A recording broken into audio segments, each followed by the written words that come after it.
നമസ്കാരം. അകമ്പുറത്തിലേക്ക് സ്വാഗതം. ഡെങ്കിപ്പനി മുതൽ ക്യാൻസറിനും എയ്ഡ്സിനും വരെയുള്ള ചികിത്സകളാണ് വാട്സാപ്പ് നിറയെ.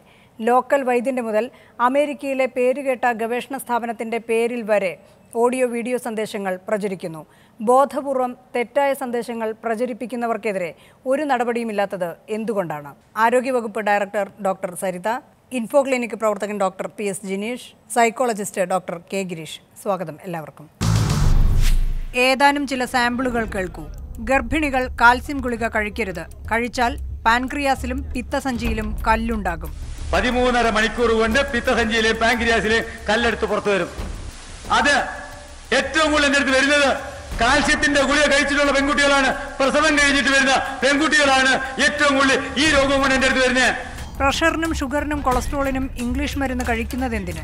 5 ചിരട്ട തല്ലിപ്പൊട്ടിച്ച് 2 ലിറ്റർ വെള്ളത്തിൽ തിളപ്പിച്ച് വെച്ച് 1/2 ലിറ്റർ ആക്കി കുടിവെള്ളം പോലെ ഒരു ദിവസത്തെ അല്ലെങ്കിൽ 2 നേരമായിട്ടെങ്കിലും കുടിച്ച് 21 ദിവസം കുടിച്ചു നോക്കൂ.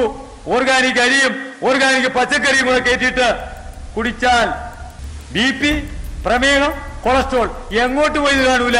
കിഡ്നിക്കുണ്ടാകുന്ന എല്ലാ അസുഖങ്ങളും ഭേദമാകും. മാങ്ങ പഴുത്ത് തിന്ന് അതിന്റെ അണ്ടി കീറി അതിന്റെ പരിപ്പെടുത്ത് 4 ദിവസം കിണറ്റിലോ കുളത്തിലോ മുക്കിയിട്ടിട്ട് ഈരേഴം തോർത്തി കെട്ടിയിട്ടിട്ട് അതിനെ അരച്ചുണക്കി പൊടിച്ചു വെച്ചിട്ട് അത് ഈ സമം തവിടും കൂടെ മിക്സ് ചെയ്ത് അരയുണ്ടാക്കി കഴിക്കാമെങ്കിൽ പണ്ട് തിന്നിയുമായിരുന്നു. അരയുണ്ടാക്കി തിന്നിട്ടുള്ള പെണ്ണുങ്ങൾക്കോ ആണുങ്ങൾക്കോ ഒന്നും കിഡ്നിക്ക് തകരാറുണ്ടാവില്ല. ആ മാങ്ങാണ്ടിയുടെ ഷേപ്പ് കിഡ്നിയുടെ കണക്കാണ്. ആന്തരിക രക്തസ്രാവം ഉണ്ടായാൽ മരിച്ചു പോകുമെന്ന് കരുതി ആരും ആശുപത്രിയിലേക്ക് പോകരുത്. ഇന്റേണൽ ബ്ലീഡിങ് ആർക്കുണ്ടായാലും ശരി, ഏത് തരത്തിലുള്ള ബ്ലീഡിംഗ് ഉണ്ടെങ്കിലും ഞങ്ങൾ കൊടുക്കുന്ന ഒറ്റമൂലിയാണ്. പഴയ ചുടുകട്ടയോ പഴയ മാറോടോ അത് രണ്ടിൽ ഏതെങ്കിലും ഒന്നെടുത്ത് പൊടിച്ച് ശീലപ്പൊടിയാക്കി ആ പൊടി 1 ഗ്ലാസ് വെള്ളത്തിൽ കലക്കി 1 സ്പൂണ് കൽക്കണ്ടോ ഇട്ട് 12 മണിക്കൂർ ഇടവിട്ടിട്ട് വെറും 3 നേരം കൊടുത്താൽ നിൽക്കാത്ത ഒരു ബ്ലീഡിംഗ് ഇല്ല. ഡോക്ടർ ജിനീഷ്, യൂട്യൂബിൽ ഏറ്റവും കൂടുതൽ മലയാളികൾ കാണുന്ന, ഏറ്റവും കൂടുതൽ ആളുകൾ ഫോളോ ചെയ്യുന്ന ഒരു ആരോഗ്യ വിദഗ്ധൻ എന്ന് സ്വയം അവകാശപ്പെടുന്ന വൈദ്യർ എന്ന് വിളിപ്പേരുള്ള ഒരാളുടെ വീഡിയോ ആണിത്. ഈ വീഡിയോയിൽ പറയുന്ന ഒരു കേരളത്തിൽ അറിയപ്പെടുന്ന ഒരു പീഡിയാട്രീഷ്യൻ്റെ പേര് പറഞ്ഞുകൊണ്ടാണ് അദ്ദേഹം ഇത്തരം ഒരു കാര്യം പറയുന്നത്. ഇത് നിങ്ങൾ ഏതെങ്കിലും തരത്തിൽ ഇത്തരം ഒരു വീഡിയോ കണ്ടതിന് ശേഷം അദ്ദേഹത്തെ വിളിക്കുകയോ സംസാരിക്കുകയോ ചെയ്തിട്ടുണ്ടോ? എന്ന് പറയുന്ന ആൾ സ്വയം വൈദ്യരെന്ന് അവകാശപ്പെടുന്നുണ്ട്. അദ്ദേഹത്തെ സോഷ്യൽ മീഡിയയിൽ പലപ്പോഴും പല അബദ്ധ പ്രചരണങ്ങളുടെ കേന്ദ്രബിന്ദുവായിട്ട് ഞങ്ങൾ കണ്ടിട്ടുണ്ട്. ഈ വീഡിയോ കണ്ടാൽ തന്നെ അറിയാം വൈറസ് ഇല്ലെന്ന് അദ്ദേഹം പറഞ്ഞേക്കുന്നത്. വൈറസ് നടക്കില്ലേ? ഞങ്ങള് കേരളത്തിലെ ഏറ്റവും വലിയ പീഡിയാട്രിസ്റ്റായ ഡോക്ടർ പിഷാരിയോട് ചോദിച്ചു, സാറ് വൈറസ് കണ്ടിട്ടുണ്ടോ? പുള്ളി പറഞ്ഞു ഞാൻ കണ്ടിട്ടില്ല. ബാംഗ്ലൂരിൽ കണ്ടിട്ടുണ്ടാരോ എന്ന് പറഞ്ഞു. ആരും കണ്ടിട്ടില്ല. ഒന്ന്. രണ്ടാമത്, ഞാൻ വൈറസ് ഇല്ലെന്ന് പറയല്ല.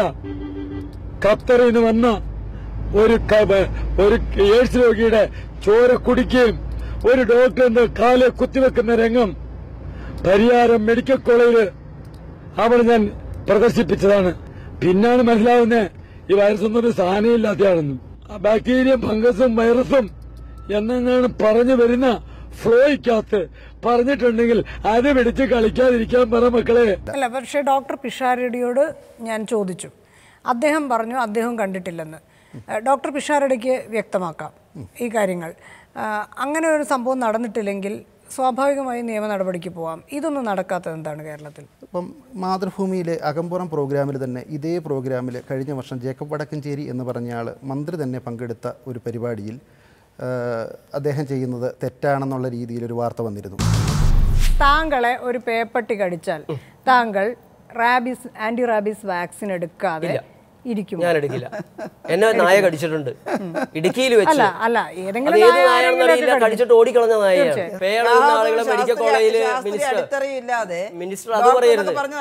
പക്ഷെ പേപ്പട്ടി മിനിസ്റ്റർ അത് പറയരുത്. കാരണം പേയളകുന്ന ആളുകളെ ഇഷ്ടമല്ലാതെ തന്നെ ഈ സമൂഹം അയാളെ കൊണ്ട് വാക്സിനേഷൻ എടുപ്പിച്ചാൽ മതിയാവില്ല, ഇഞ്ചക്ഷൻ എടുപ്പിച്ചാൽ മതിയാവില്ല. അല്ലെങ്കിൽ വടക്കഞ്ചേരിക്ക് പേയളകിയിട്ട് ഒരുപാട് ആളുകൾക്ക് പേയളകാനുള്ള കാരണമായിട്ട് അത് മാറും. ഈ സമൂഹത്തിന്റെ സാമൂഹ്യ പ്രശ്നമാണത്. ഇതൊരു ഉന്മാദാവസ്ഥയാണ്. അതിനെ 2 ചികിത്സയാണ് ആരോഗ്യവകുപ്പ് ഉദ്ദേശിക്കുന്നത്. ഒന്ന്, ഇത്തരം ഉന്മാദാവസ്ഥയിലുള്ള അബദ്ധ പ്രചരണങ്ങളിൽ നിന്ന് സമൂഹത്തെ രക്ഷിക്കാൻ നല്ല ശാസ്ത്രീയ പ്രചരണം നടത്തുക, ജനങ്ങളെ ബോധവൽക്കരിക്കുക. വടക്കഞ്ചേരിമാർ അവിടെ നിൽക്കട്ടെ. നിങ്ങളുടെ കുട്ടിക്ക് തൊണ്ടയിൽ ഈ രോഗാണു വന്ന് കുടുങ്ങിയിട്ട് മരിച്ചു പോകണോ വേണ്ടയോ? രണ്ടാമത്തെ കാര്യം, എന്നിട്ടും കൂട്ടാക്കുന്നില്ല, സമൂഹത്തെ ദ്രോഹിച്ചുകൊണ്ടേ ഇരിക്കുകയാണെങ്കിൽ വ്യവസ്ഥാപിതമായ നിയമമാർഗ്ഗങ്ങൾ പിന്തുടരാനായിട്ട് വരും. പരാതി കൊടുത്തിരുന്നു. ആരോഗ്യമന്ത്രിക്ക് തന്നെ നേരിട്ട് പരാതി കൊടുത്ത വ്യക്തികൾ കേരളത്തിലുണ്ട്. നടപടികളൊന്നും ഉണ്ടായിട്ടില്ല. ലൈഫ് ലോങ് മെഡിക്കേഷൻ ആണ് ഷുഗർ ഉണ്ടാക്കുന്നത്. സ്ട്രോങ് ആന്റിബയോട്ടിക്, പാരസെറ്റമോൾ ഗുളിക, ഇതൊക്കെയാണ് ഷുഗർ ഉണ്ടാക്കുന്നത്. അല്ലാതെ വെറുതെ ഷുഗർ എന്ന വരികയൊന്നുമില്ല. അത് ഷുഗറിന് ഒരു കാരണവശാലും 2 നേരം മരുന്നെടുക്കരുത്. 2 നേരം ഇൻസുലിൻ എടുക്കുന്ന വ്യക്തിക്ക് ഏത് സമയവും ആർട്ടിഫിഷ്യൽ ഇൻസുലിൻ ശരീരത്തിലുണ്ട്. അതുകൊണ്ട് പാൻക്രിയാസ് വർക്ക് ചെയ്യില്ല. ഇൻസുലിൻ എടുത്ത് അരമണിക്കൂർ കഴിഞ്ഞ് ആഹാരം കഴിക്കണമെന്ന് ഈ മരുന്ന് കമ്പനികൾ പറയുന്നത് വെറും പിടിത്തരമാണ്. പ്രഷർ കുറയ്ക്കാനുള്ള മരുന്ന് കഴിച്ചാൽ ഹൃദയത്തിന്റെ രക്തഓട്ടം കുറയുകയുള്ളൂ. ബിപിക്ക് മരുന്ന് കഴിക്കരുത്. അത് ആവശ്യമാണ് കൊളസ്ട്രോൾ ശരീരത്തിന്. എക്കോസ്പിരിൻ കഴിച്ചിട്ട് രക്തം കട്ടി കുറയ്ക്കുന്ന എന്തിന്? 2-3 ഗ്ലാസ് വെള്ളം കുടിച്ചാലും നിങ്ങളുടെ രക്തത്തിന്റെ അളവ് കൂടും. ഡോക്ടർ സരിത, ഇത് 2 ഉദാഹരണങ്ങൾ മാത്രമാണ്. ഇത്തരം സന്ദേശങ്ങൾ പ്രധാനമായും വാട്സാപ്പിൽ ധാരാളമായി പ്രചരിച്ചുകൊണ്ടിരിക്കുകയാണ്. ഇതിനെതിരെ എന്ത് നടപടിയാണ് ആരോഗ്യവകുപ്പ് ഇന്നോളം എടുത്തിട്ടുള്ളത്? ഒരു വകുപ്പ്, ഒരുപക്ഷെ എനിക്ക് തോന്നുന്നത് കേരളത്തിൽ ഈ മാസ് മീഡിയയ്ക്കായിട്ടുള്ള ഒരു വിഭാഗമുള്ള ഒരു വകുപ്പിലൊന്നാണ് ഞങ്ങൾ നിൽക്കുമ്പോഴേ. ഞങ്ങളൊരു കമ്മ്യൂണിറ്റിയെ ഒന്നിച്ച് അഡ്രസ്സ് ചെയ്യുന്ന സമയത്ത് നമുക്കറിയാം അതിൽ പല രീതിയിലുള്ള ആളുകളും ഉണ്ടാവും. ഉദാഹരണത്തിന് വിദ്യാഭ്യാസ നിലവാരത്തിലായാലും സാംസ്കാരിക തലത്തിലും പിന്നെ സാമൂഹ്യ തലത്തിലും എല്ലാം പല രീതിയിലും വിവരമില്ല, നിഷ്കളങ്കർ, അങ്ങനെയൊക്കെ ഒരു വിഭാഗമുണ്ട്. അതൊരു തെറ്റല്ല, അതൊരു കുറ്റമല്ല. പക്ഷേ ഈ വിവരക്കേട് വളരെ ബോധപൂർവം സോഷ്യൽ മീഡിയ വഴി ഊരും പേരും ഇല്ലാത്ത പല പേരുകൾ വഴി ചില ക്ലിനിക്കുകളുടെ പേരും ഡോക്ടർമാരുടെ പേരും പറഞ്ഞിട്ട് അത്തരത്തിൽ യഥാർത്ഥത്തിൽ ഒരു ഡോക്ടറും ഇല്ലെന്നിരിക്കെ അത് പ്രചരിപ്പിക്കുമ്പോൾ അത് കേവലം നിഷ്കളങ്കതയല്ല, അതൊരു കുറ്റകൃത്യമാണ്. അതിനെ കുറ്റകൃത്യമായി കാണാനും ആ കുറ്റകൃത്യത്തിനെതിരെ നടപടിയെടുക്കാനുമുള്ള ഉത്തരവാദിത്വം യഥാർത്ഥത്തിൽ സർക്കാരിനുണ്ട്. കാരണം ഇത് മനുഷ്യരുടെ ജീവനും ജീവിതവും ആരോഗ്യവുമായി ബന്ധപ്പെട്ട വിഷയമാണ്. ധാരാളം പേർ ഇത്തരം വ്യാജ സന്ദേശങ്ങൾ വിശ്വസിക്കുന്ന സാഹചര്യത്തിൽ പ്രത്യേകിച്ചും. സന്ദേശങ്ങൾ വ്യാജമാണ്, പല സന്ദേശങ്ങളും.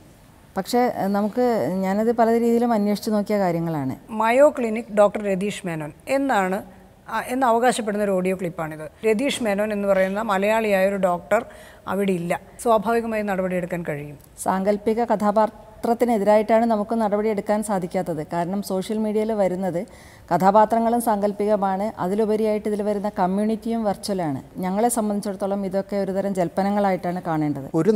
ഒരു നിയമ നടപടി പോലെ എന്തെങ്കിലും ഉണ്ടായാൽ അത് ഈ മേഖലയിൽ കൂടുതൽ ഇടപെടാൻ ഡോക്ടർമാർക്കും ജനങ്ങളിലേക്ക് എത്താനായിട്ടും ഒരു ഊർജ്ജമായിരിക്കും.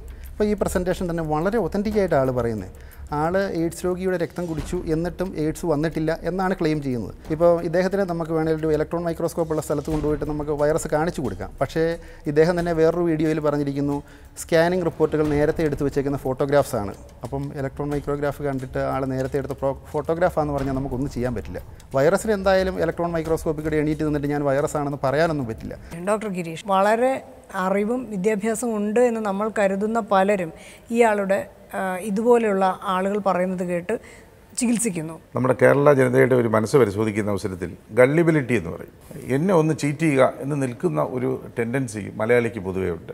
ഷോർട്ട് കട്ട് മെത്തേഡ് ഉണ്ടെന്ന് പറഞ്ഞു കഴിഞ്ഞാൽ അത് സ്വീകരിക്കാനുള്ള ഒരു വ്യഗ്രതയും മലയാളി മനസ്സിലുണ്ട്. ഇപ്പം നമ്മളൊരു ഡോക്ടറെ കാണുന്നു, ആ ഡോക്ടർ വിർച്വലല്ല, ഡോക്ടർ യഥാർത്ഥത്തിലുള്ള ഒരു ഡോക്ടർ. ആ ഡോക്ടറെ ഒരുപക്ഷെ നമ്മൾ ഒന്നിലധികം തവണ കണ്ടിട്ടുണ്ടാവും. അദ്ദേഹത്തിന് വളരെ കൃത്യമായ മെഡിക്കൽ ബിരുദങ്ങൾ ഉണ്ടെന്ന് നമുക്കറിയാം. അദ്ദേഹം നമുക്ക് മരുന്ന് എഴുതരും. അല്ലെങ്കിൽ നമുക്ക് വേറൊരു ഡോക്ടറെ കണ്ടിട്ട് ഇതിങ്ങനെ തന്നെ തുടരണോ എന്ന് നമുക്ക് ക്രോസ് ചെക്ക് ചെയ്യാം. അതിനുള്ള സാധ്യത അവിടെയുണ്ട്. അങ്ങനെ ഇരിക്കുമ്പോഴാണ് ഒരു ഓഡിയോ ക്ലിപ്പ്, അതിനകത്ത് രൂപമില്ല, ആകെയുള്ളത് നമുക്കറിയാവുന്നത് ഒരു മയോ ക്ലിനിക്ക് ഡോക്ടർ രതീഷ് മേനോൻ, അങ്ങനെ ഒരാളുണ്ടോ എന്ന് നമുക്കറിയില്ല, അദ്ദേഹത്തെ നമ്മൾ കണ്ടിട്ടില്ല. അങ്ങനെ ഒരു ഓഡിയോ ക്ലിപ്പിനകത്ത് നമുക്ക് കിട്ടിയ പ്രിസ്ക്രിപ്ഷനകത്ത് പറയുന്ന മരുന്ന് കഴിക്കരുത് എന്ന് അദ്ദേഹം പറയുന്നു. പക്ഷേ ഞാൻ അറിയുന്ന എൻ്റെ ഡോക്ടറേക്കാൾ ഈ ഓഡിയോ ക്ലിപ്പിലെ ഊരും പേരും ഇല്ലാത്ത, രൂപമില്ലാത്ത ശബ്ദത്തെ വിശ്വസിച്ചുകൊണ്ട് എൻ്റെ മരുന്നെടുത്ത് വലിച്ചെറിയുന്നു. എനിക്ക് നേരിട്ടറിയാവുന്ന ധാരാളം പേർ ഈ ഓഡിയോ ക്ലിപ്പ് കേട്ടതിന് ശേഷം രക്തസമ്മർദ്ദത്തിന് ഡോക്ടർ കുറിച്ചു കൊടുത്ത മരുന്ന് കഴിക്കുന്നതിൽ കുറവ് വരുത്തുകയും 2 നേരമുള്ളത് 1 നേരമാക്കുകയും അതുപോലും കഴിക്കുന്നത് കൊണ്ട് പ്രശ്നമുണ്ടോ എന്ന് അന്വേഷിച്ച് ഫ്രാൻറ്റിക് ആകുകയും ചെയ്യുന്നൊരവസ്ഥയുണ്ട്. ഇതിനെ നമ്മൾ ഏത് തരത്തിലാണ് മനസ്സിലാക്കുന്നത്? അല്ല, മെഡിക്കൽ കമ്മ്യൂണിറ്റിയിൽ നിന്ന് തന്നെ ഉണ്ടാകുന്ന ഡിഫറെൻറ്റ് വ്യൂസ് ഉണ്ട്. ഇവിടെ ഒരു അർദ്ധസത്യത്തെ ഒന്ന് അവതരിപ്പിക്കുന്ന ഒരു സംവിധാനം, വൈദ്യശാസ്ത്രം അല്ലെങ്കിൽ മെഡിക്കൽ സയൻസ് ഒരു സർവീസ് എന്നത് കണ്ടത് ചില ഭാഗത്തെങ്കിലും നമ്മൾ കാലിടറി പോകുന്നുണ്ട്. കേരളത്തിലെ ജനം ഇത്തരത്തിലുള്ള ഫേക്കായിട്ടുള്ള, വ്യാജന്മാരായിട്ടുള്ള, ഊരും പേരും ഇല്ലാത്ത ഓഡിയോ വീഡിയോ ക്ലിപ്പുകൾ വിശ്വസിക്കാൻ പ്രേരിതരാകുന്നതിൻ്റെ പുറകിൽ ഇക്കാലം അത്രയും കേരളത്തിൽ ഉണ്ടായിട്ടുള്ള ആശുപത്രികൾക്കും അവിടുത്തെ മോഡേൺ മെഡിസിനും അവിടുത്തെ ഡോക്ടർമാർക്കും ഒക്കെ ഒരു പങ്കില്ലേ? പങ്കുണ്ടെന്നാണ് ഞാൻ പറയുന്നത്.